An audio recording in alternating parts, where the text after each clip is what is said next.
सभी दोस्तों को मेरा प्यार भरा नमस्कार। दोस्तों, एक बार की बात है, बादशाह अकबर की हीरे की अंगूठी गुम हो गई थी। उन्होंने अंगूठी को काफ़ी ढूंढा, लेकिन वह नहीं मिली। इस बात से बादशाह अकबर बहुत परेशान हो गए और अपनी ये परेशानी बीरबल को बताई।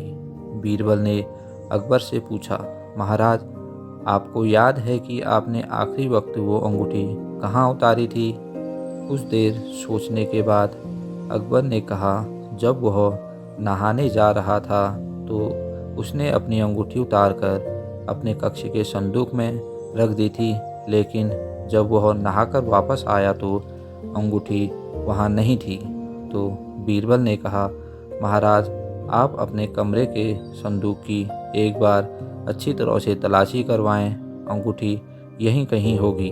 तब अकबर ने कहा, बीरबल, मैंने अपने सेवकों से संदूक क्या पूरे कमरे की तलाशी करवा ली, लेकिन अंगूठी कहीं नहीं मिल रही है। तो बीरबल बोला, तब तो आपकी अंगूठी खोई नहीं बल्कि चोरी हुई है, और चोर आपके सेवकों में से ही कोई एक है। आप अपने सेवकों को बुलाएं। बादशाह अकबर के आदेश से उसके सेवक उसके कमरे में आ गए और तब बीरबल ने उनसे पूछा कि महाराज अकबर की हीरे की अंगूठी खो गई है, क्या आप लोगों में से किसी ने देखी है? सबने नाम में सिर हिलाया।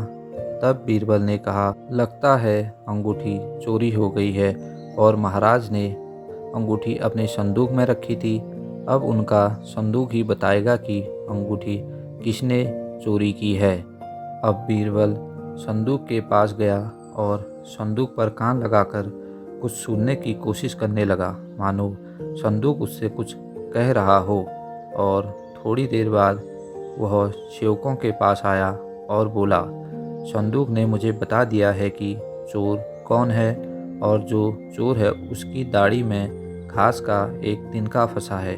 अकबर के सेवकों में से एक सेवक नजरें चुराकर अपनी दाढ़ी में हाथ फेरने लगा, जिसे बीरबल ने देख लिया और सिपाही को उस सेवक को गिरफ्तार करने का आदेश दिया। सिपाहियों द्वारा सख्ती से पूछने पर उसने अपना जुर्म कबूल कर लिया। बीरबल की इस बुद्धिमत्ता से अकबर को अपनी अंगूठी वापस मिल गई और उसने खुशी से बीरबल की पीठ थपथपाई। दोस्तों, हमें इस कहानी से यह सीख मिलती है कि जो व्यक्ति दोषी होता है वह अपने हाव भाव के बदलाव के कारण अपना दोष प्रकट कर देता है और अंत में पकड़ा जाता है। धन्यवाद।